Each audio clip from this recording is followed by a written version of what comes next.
Welcome to the Plant-Based Asia Summit, where we inspire a healthier and more sustainable Asia Pacific.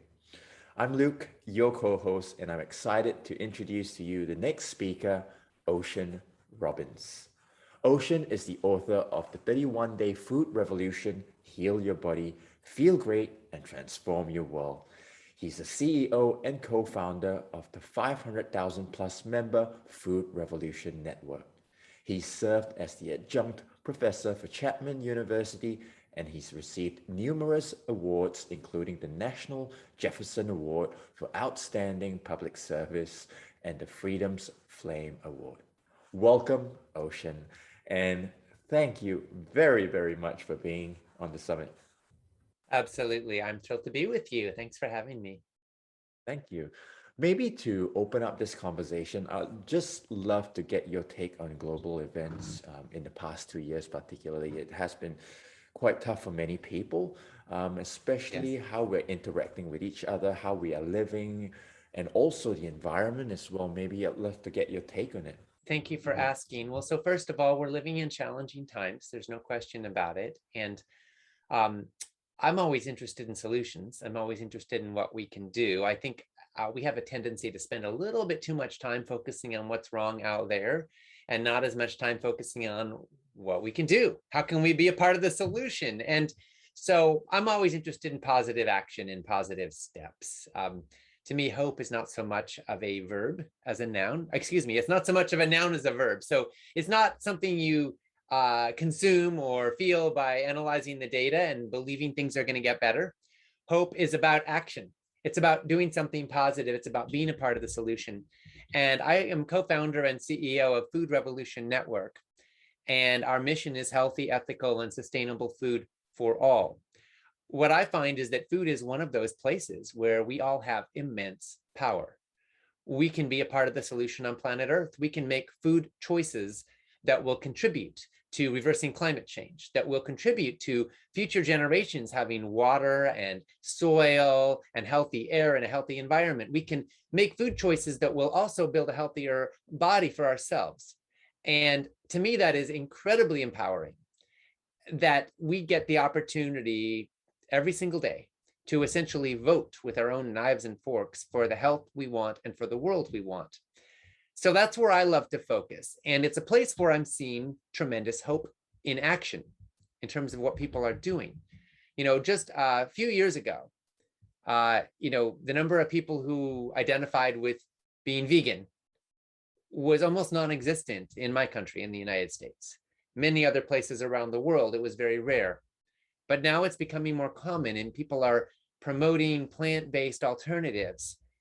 And this is wonderful for human health, and it's wonderful for the environment. And it's also helping animals to spend less time in factory farms, less animals being tortured and then killed for their flesh. It's contributing to less rainforest falling. It's contributing to a more stable climate for future generations. And the plant-based movement is one of those examples of a place where we have incredible power to make a difference. And I am so heartened by the spread of this movement all around the globe. And you're right in saying that really the change starts with what we can do and, of course, the food that we eat. And I resonate with what you're saying about the plant-based movement propelling in the past few years. I mean, I would not be having this summit a few years ago. So incredible. So in saying that, though, I mean, we kind of know that food does help us feel better and also contributes to a better world. People still fall into the trap of not eating well, knowing that there is a better choice. Why is that? Absolutely. Well, habit is powerful. And honestly, when it comes to food, a lot of us have some pretty bad habits. I mean, all over the world, dietary patterns have become promoted and popularized that are based around consuming what Michael Pollan calls food-like products. We consume refined foods, bottled oils, and refined sugars, and white flour, and white rice, and factory farmed animal products, and processed meats. And all of these things are statistically correlated with higher rates of heart disease and cancer and type 2 diabetes and obesity. And many of them also contribute to desertification and topsoil erosion. They contribute to aquifer depletion and over excess water consumption, and they even contribute to deforestation. So I'm interested in how we can start to turn that around. And the reality is food 1.0 is about survival. If you can get enough calories to fill your belly, that is success. And for many people in the world, that's the central organizing principle of our food system. But then as we get a little more affluent, many of us turn to what I call food 2.0, which is about commerce. It's governed by the buying and selling of goods. And it's brought us a lot of different kinds of flavors and textures and cuisines from all over the world. Unfortunately, it's morally bankrupt and it's killing us, which is why I'm calling for a food 3.0, where we make health the central organizing principle of our food system. So we go from survival to commerce to health. And in the health-centered system, we're focusing on food choices that contribute to healthy lives and to a healthier planet. And there are plenty of healthy profits in food 3.0. It's just that they don't come at the expense of humanity or the earth. They come in complement to it. And so that's, I think, the movement that we're needing to make, is that transition. And we start to look at food not just as entertainment, not just as momentary pleasure, but as fuel for the health and the lives and the world that we want. And that requires a change. It requires a change in thinking, and it requires a change in behavior. And food habits are so powerful, which is why food marketers try to hook us while we're young. And they'll spend a lot of money advertising to kids, trying to get kids consuming their products. I mean, in the US, Pepsi, Coca-Cola, they actually have baby bottles with their logos on them. Before kids can even talk, they're trying to get them hooked on their products. And so we have our work cut out for us if we want to rewire brains and rewire habits to help people make more intelligent choices for their own well-being. But the good news is that we are capable of evolution. It's one of the things that makes humanity special, I think, that we can gather new information and then change our behavior accordingly. And over time, healthy habits get easier. You know, if it rains, water will flow into a gully and eventually into a creek, and eventually it'll turn into a river as those grooves get deeper and deeper. That's what water does. But you can also change the pattern, and water will start to flow in a new way. And over time, that groove will get deeper. Human taste buds can actually change. There are studies showing us that when human beings eat kale, for example, which is a vegetable that's extraordinarily healthy for us, the first time they eat it, it tastes bitter to them. But over time, their saliva changes. They learn to secrete certain proteins in their mouths that actually break down the kale in their mouth, and it starts to taste sweeter. So after 5, 10, 15 times, kale tastes different to people. And so that's the power of healthy habits. Your body learns to organize around them, and it gets easier and easier. And over time, foods that tasted bad start to taste better. And over time, junk food loses its appeal. You can actually fall in love with foods that love you back. I love that. Fall in love with foods that love you back. And also Food 3.0 is an empowering perspective to the world ahead.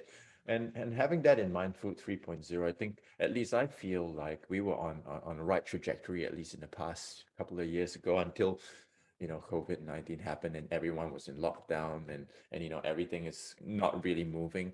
So based on what you've noticed, have you noticed how people eat? How has that shifted in the past couple of years specifically? It's shifted in all kinds of different ways, interestingly. I think how we respond to stress is varied, and partly depends how much stress. A certain amount of stress can actually be helpful for an organism. We planted fruit trees some years back, and an advisor was telling us that one of the worst things that can happen to a fruit tree is if it has its first winter, it has like no wind, because it will grow lots and lots of foliage, but it's actually in the wind that it puts down deeper roots. And then those roots enable it to be stronger, so that as the foliage grows, it's got the roots to handle it. And so sometimes a certain amount of stress can be good, but too much stress is like getting blown over in a hurricane. And obviously that's going to knock a lot of trees over. There's the old saying, what doesn't kill you strengthens you. Well, healthy stress can strengthen you, but too much stress can kill you. So what we've seen with all the lockdowns and all of the suffering in recent times is that a lot of people are under a lot of stress. And some people respond to that by doing more yoga, by eating more healthfully, by doing more exercise. Some people respond to the lack of social connection by having more Zoom calls, or by writing more love letters to people they care about, or by deepening their spiritual practice or their connection with themselves. Some people respond to not being able to eat out at restaurants by cooking at home more, but other people respond by ordering more takeout, or worse yet, by eating a lot of microwave frozen TV dinners and convenience meals and junk food right out of packages. So the question, I guess, is for each of us, how can we respond to the stresses in our lives in the most intelligent way possible?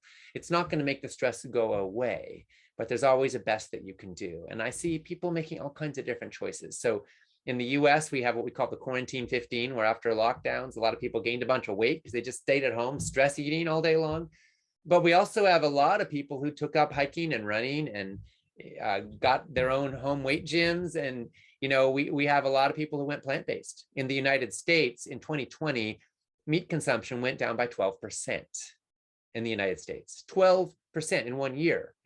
And some of that was because people couldn't afford meat and they were struggling financially. Some of that was because people wanted to go plant-based. They wanted to take the opportunity of the disruption of their normal patterns to make choices that were in more integrity with their values.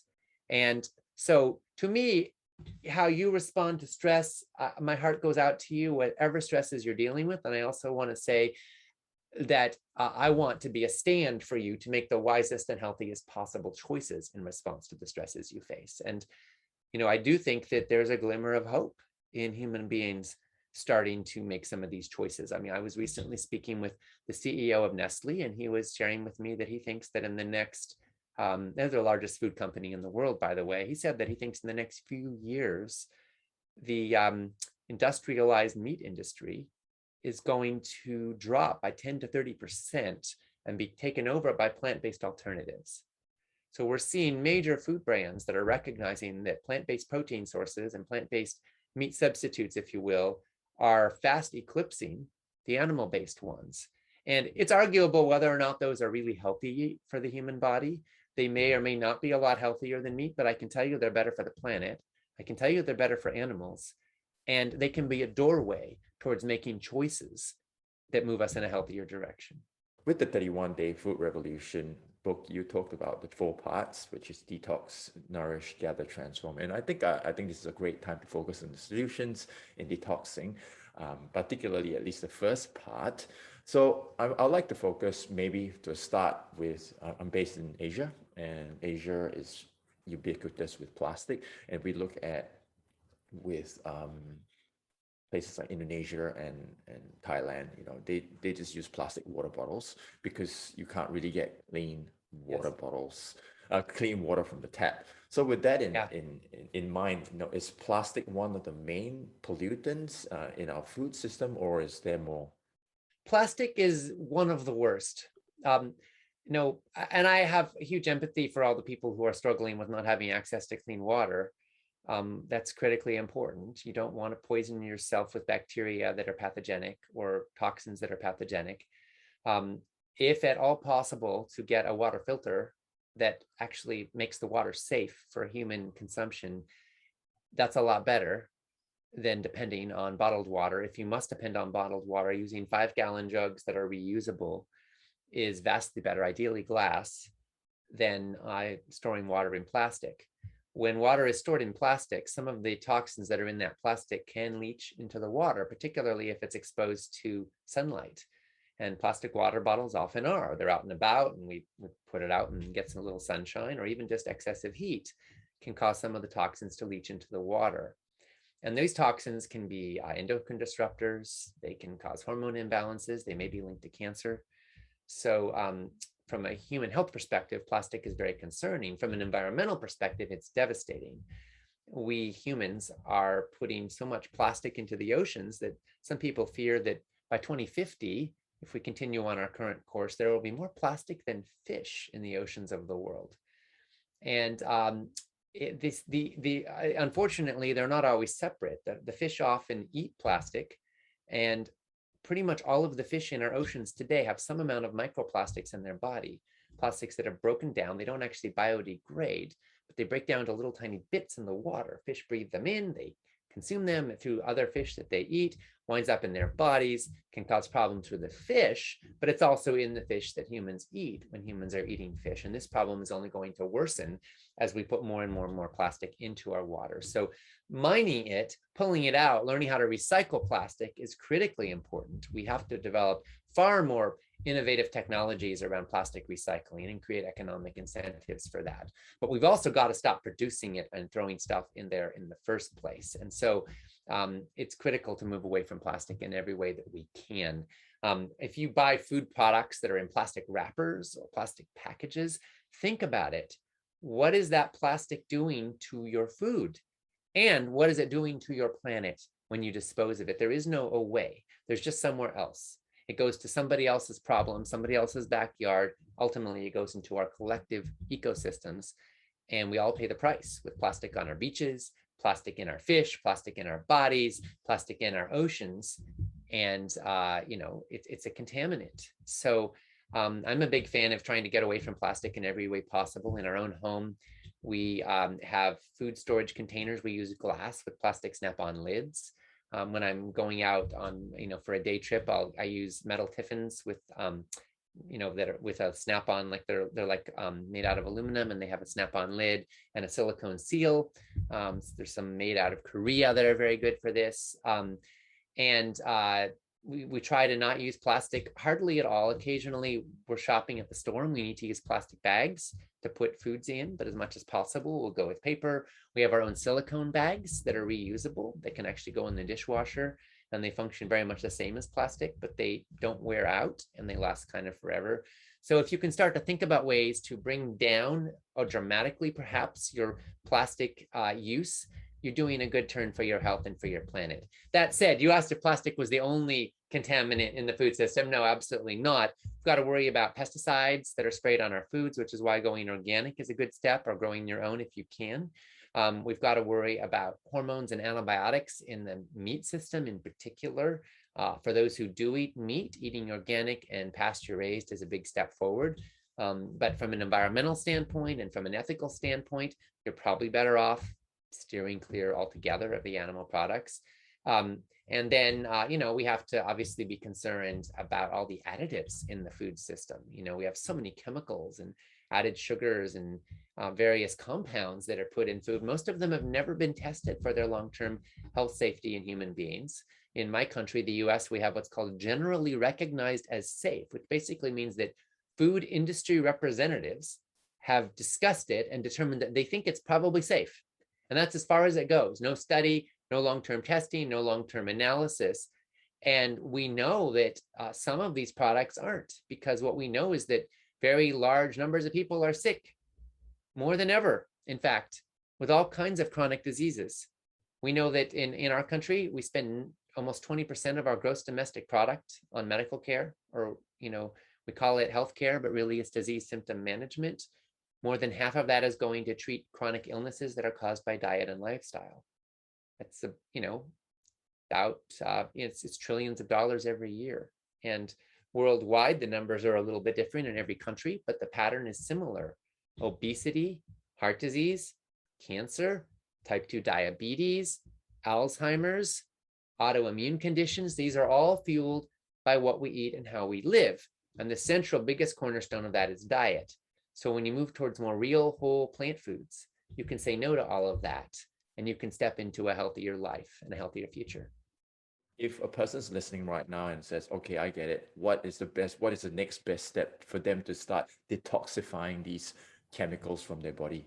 If you're trying to detoxify, step one is to stop consuming the stuff that's toxic, right? Because your body's actually really good at detoxifying, but you have to stop assaulting it with the toxins, right? So eating more simple whole plant foods is great. Drinking lots of water, getting away from added sugars. You want to be drinking water and tea, not Coke and soft drinks. If you do drink tea, by the way, going with unsweetened is ideal. It's amazing how many calories people consume in the form of added sugars that are added to sweeten up their drinks. And so, the average American gets about 500 calories a day from sweetened drinks. So when you move away from that towards drinking water and tea, it's good for your waistline. It's good for your overall health and well-being. Um, and so those are big steps. And then obviously detoxifying your environment, breathing clean air is important. You may need an air purifier if you don't live in a place where you can open the windows freely and have good clean air outside. And even if you do, if you have toxins in your home, whether it's carpeting or sofas or other pet fur, these can all create contamination in the air that can create inflammation in the human body. So having good clean air is very important. And then good clean drinking water. So again, if you have access to some kind of a filtration system that can truly give you safe water to drink out of the tap, that's really ideal. There's many different options depending on where you live and what the problems are with the water. That will vary, but it's worth investing in that if you can. So those are big steps. And then as far as detoxifying beyond that, you want to bring down excess inflammation in your body so it can really do its job. So keys there are going to be, one of the most powerful herbs on the planet is turmeric. Herbs, spices, you can call it either one, but turmeric is incredibly potent. It's thought to be one of the reasons why rates of Alzheimer's in India are much, much, much lower than many other parts of the world, because people eat so much turmeric in Indian spice cuisine. The average Indian is eating about a half teaspoon to a teaspoon a day of turmeric powder.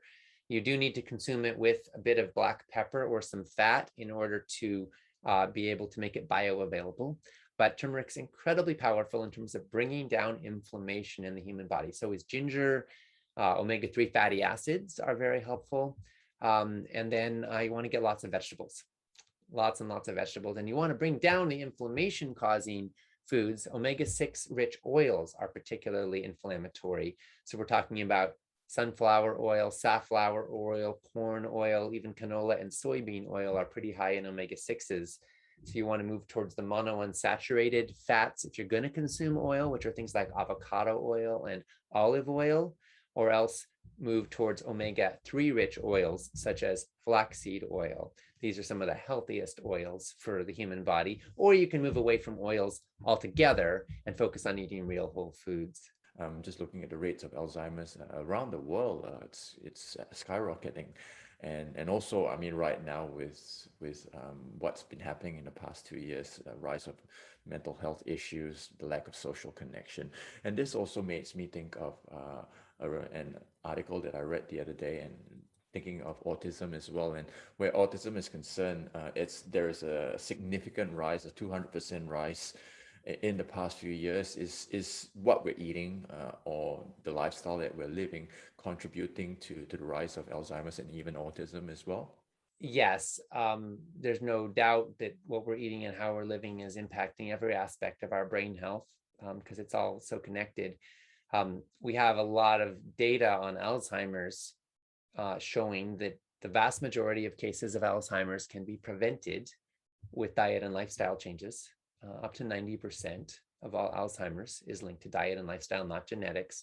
Less than 5% is directly caused by genetics.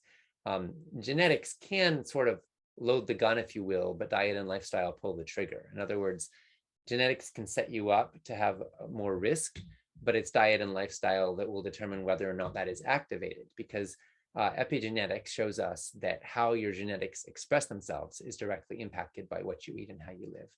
So, the studies show at the bottom line level, if you're concerned about Alzheimer's, you need to bring down excess of inflammation in your body and especially your brain. You need to eat a whole foods, plant-rich diet, cut down on the saturated fats. Those can create clogging in the brain. Your brain is a vascular organ. So the same things that affect your heart health also affect your brain health. And you need to eat lots of whole plant foods. And it seems that coffee is very good for brain health. Interestingly, it's vascularly stimulative.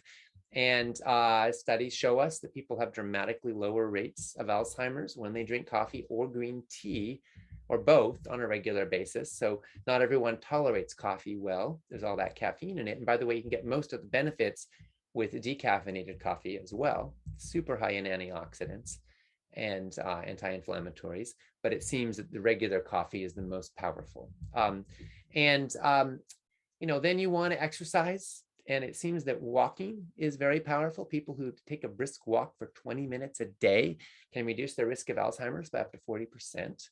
You want to sleep well. So sleep's very important. many people in the modern world are all stressed out and they're sleeping only 6 hours a night. You want to get 7 or ideally 8 hours of good deep sleep a night. So some of the keys there are going to bed at a regular, consistent time, ideally early, not super late. Night owls don't sleep as well, it seems. So going to bed closer to the rhythms of the sun is very helpful. And then having consistency, so your circadian rhythm can get set. Having some quiet downtime before bed, not being on electronic devices or blue light in the last couple hours before bedtime is ideal. And then when you wake up, ideally getting some exercise in the morning, getting out some morning sunshine can help really get your circadian rhythm going and tell your body, yes, it is time. It is time to wake up. And then that helps you go to sleep when it's time to go to sleep. So these are a few of the things that have been proven helpful. And the last one with Alzheimer's prevention is stimulation of your brain. If you don't use it, you're more likely to lose it. So crossword puzzles, challenging brain challenges, learning a new language, cross-hemispheric kinds of things like learning an instrument, singing in a choir. These are all things that help your brain to naturally be growing and stimulated, which helps you to preserve brain health and actually maximize it. And then as far as autism, there's a lot less that we know about what's really driving rates of autism. Obviously, they've been going up a lot in recent years. We're now up in the US, I think it's 1 in 50 children is diagnosed with autism now. And, you know, is it caused predominantly by environmental toxins, by social dynamics? We don't exactly know. Obviously, something that happens to a child super early in life can be hard to pin down, you know, why? And was it linked to things that happen in the womb? Was it 3 generations back? Is it linked to toxins in the environment? And by the way, autism is a huge spectrum. So for some people, it's devastating. For other people, it's actually a gift. They have the ability to focus in unique ways or to stay very, very on task or to be very honest. They don't tolerate lying well. You know, there's a lot of different kinds of components. And so for people who are on the spectrum, I just want to say, bless you for your uniqueness and, you know, find the best way you can to be the best you can, and recognize that I want to see a world that supports and loves you as you are and helps make it easier for you to be you. And for those who experience autism as a disability, sometimes it can be. And you know, there's a huge range of expressions there. So nourishing your body well, giving yourself good, healthy food, having a clean environment, bringing down excess inflammation, and also creating the space where your uniqueness is respected rather than trying to force you to be somebody you're not, creating a space where you get to be who you are as much as possible can all be beneficial and help you be the best you that you can be. And I know you've had experience with autism as well with your children. Maybe you could share it from your point of view, for parents at least, you know, who are struggling with that. Absolutely. Well, so yeah, my children, I have twins. They're 20 years old now, and they're on the spectrum. So I have a lot of personal experience with this. And you know, what I could say is they are my greatest teachers. I love them with all my heart. They have unique challenges and they have unique gifts. And so, you know, I'm not trying to make my kids be like everybody else. They're wonderful just the way they are, and they have super unique brains. And sometimes that's very challenging for them, and sometimes that's very wonderful for them. And certainly some things are harder for them than for a lot of other people. But I'm also learning about unconditional love, about human connection, and you know, it's a blessing too. I'll tell one quick story that captures our family's approach. So about 10 years ago, our kids were 10, and we'd never had eye contact. My son River and I had never just looked in each other's eyes and felt that human connection. And I'd kind of given up on that ever happening. But we discovered a program called Sunrise, SONRISE, that focuses on a new kind of relationship-centered approach to autism. So instead of trying to train kids to behave differently, we join them in their world and connect with them there. And then eventually the idea is that out of that connection, we have a new sense of direction, a new sense of possibility in relationships. So getting tangible, one day my son River was sitting there chewing on a Barbie doll's foot, which is one of the things he liked to do at the time. And I was hanging out with him, and instead of getting mad and thinking, oh dear, there's probably plastic and that toxins in that Barbie foot that are leaching into his body, or wondering how my kid's ever going to have a dating life if he chews on Barbies all day long, I decided to join him. So I sat across the room from him and I picked up another Barbie and I started chewing on her foot, and I was really getting into it. Suddenly, for the first time in his young life, River looked at me straight in the eyes, and this huge smile came over his face, and I could almost hear him thinking, oh my goodness, there is intelligent life on this planet. And so we had this radiant moment of connection between us. And as we did so, it felt like just we were in contact for the first time. And it felt like an eternity. There's a tear rolling down my face. And the River gestures like this. He's inviting me to come closer. It turns out his Barbie has 2 feet. He was inviting me to chew on the other foot of his Barbie. So now I come over and we're like 3 inches apart. And we're just beaming in each other's eyes, chewing on Barbie feet. And my heart was melting. It was one of the happiest moments of my life because I was in real contact with my son for the first time.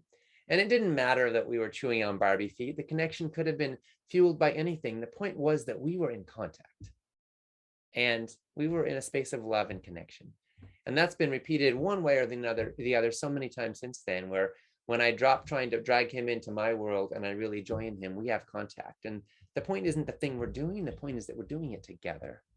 And out of that togetherness, we have relatedness. And then we can cross bridges and address challenges, not as antagonistic enemies, but as collaborators and partners. I can almost feel the emotion from that story, because being a dad myself, and to have that emotional connection with your child when you haven't had it before is absolutely, absolutely beautiful. So thank you very much for sharing that story, Ocean. We trust doctors and put them on a pedestal for our health and our well-being. But in a few cases, it doesn't seem to be working. Why is that? I think a chain is as strong as its weakest link. And sometimes the weakest link is diet, but then sometimes people change their diet and they're still not feeling good. And then maybe other weak links. So I look at the Ornish program. Dr. Dean Ornish proved that diet and lifestyle could reverse heart disease, not just prevent it, but actually reverse it 90% of the time. And there's 4 pillars to the Ornish program, which can be roughly summarized as eat better, stress less, love more, and move more. And so by eat better, we mean essentially eating a whole foods, plant-centered diet. By stressing less, we mean removing some of the stimuli, if you can, that creates excess stress in your life, but also changing the way you relate to stress so that you, as much as possible, calm your nervous system down instead of getting activated. When you're in a state of agitation and fear and anxiety, that's bad for your health. Not to add more stress by saying that, but to say it's a good catalyst to say, okay, for your health's sake, practice deep breathing, practice meditation, practice yoga, practice whatever other techniques work for you to calm your nervous system down and come into a state of peace and calm and love, quite frankly. And then love more is that next piece, which means you need social connection, you need love, you need connection. Your heart really can lead the way to a better life and a healthier life. Your heart it's what's sometimes called the little brain. It creates waves that actually feed the brain. So when your heart is in a space of love, your brain will get the signal that everything's okay, and you'll start thinking more intelligent, resourceful thoughts. When your heart is in a space of anxiety or fear or shutdown, your brain will start thinking more fearful, agitated thoughts. So really letting your heart lead the way is powerful, and having loving connections in your life is important to your basic health. And then moving more is the other one, which is big. And, there's this saying that sitting is the new smoking.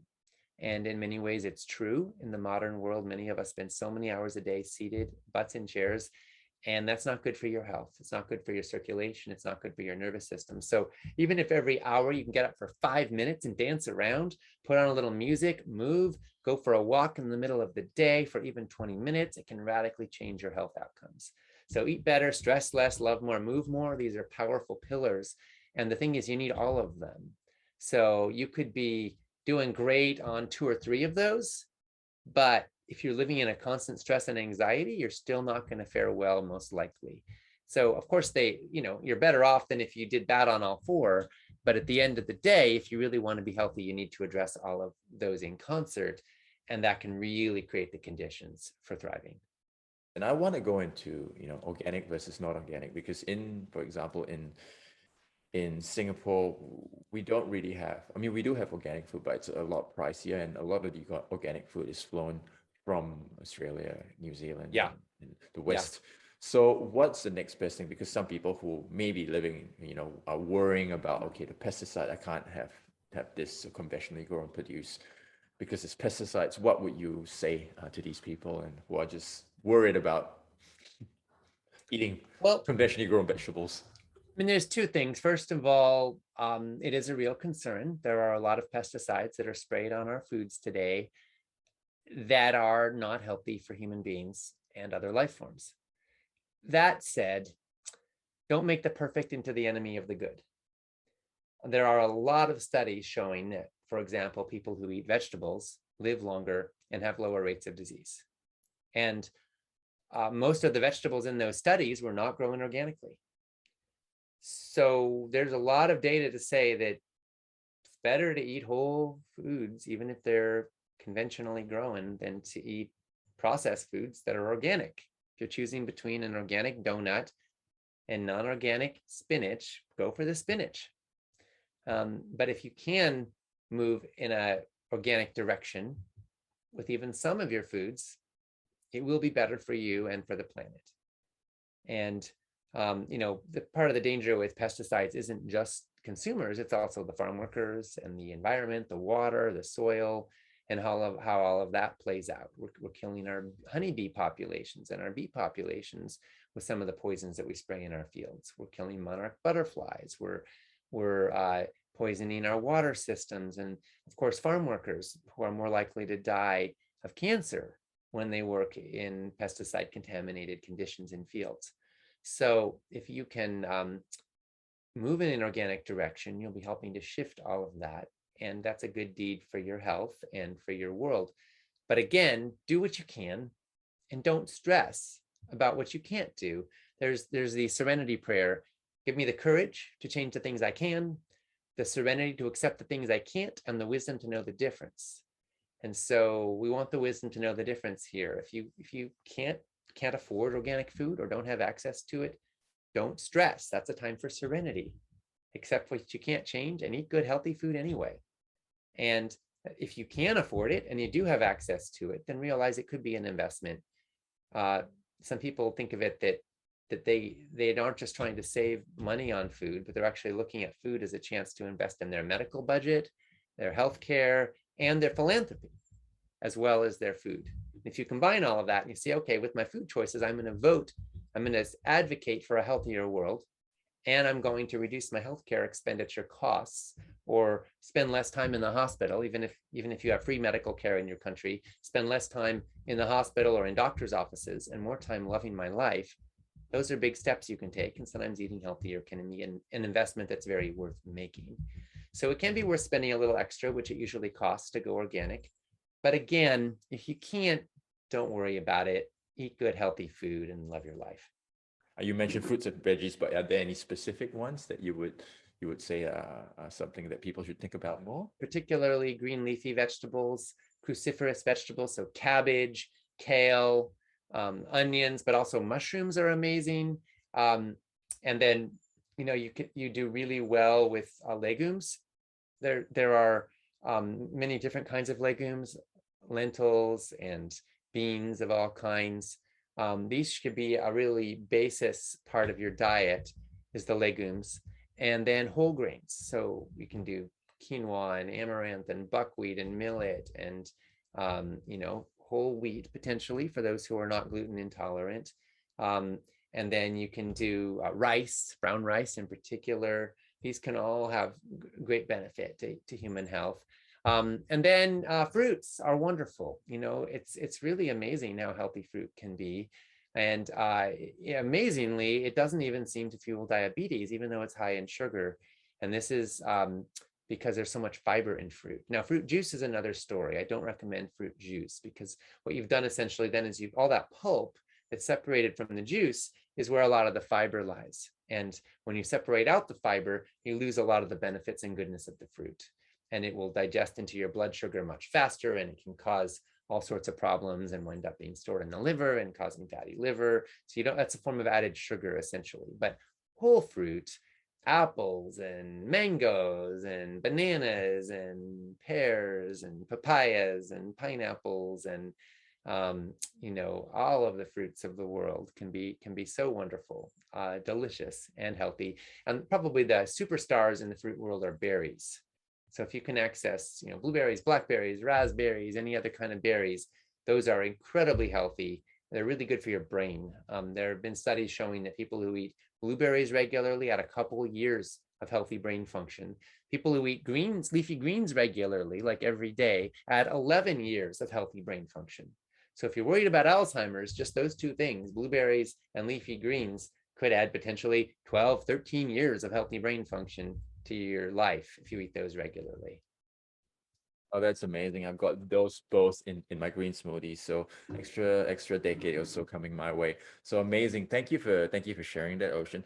And the thing about healthy lifestyle, and I've done a lot of presentations out in different events, and people come up to me saying, I'm the only one in the household that wants to eat healthy, and I'm surrounded by family members who aren't really on the same page. And it's challenging. There's the old saying that if you want to know what kind of person you're going to be in 5 years, look who you're spending your time with today.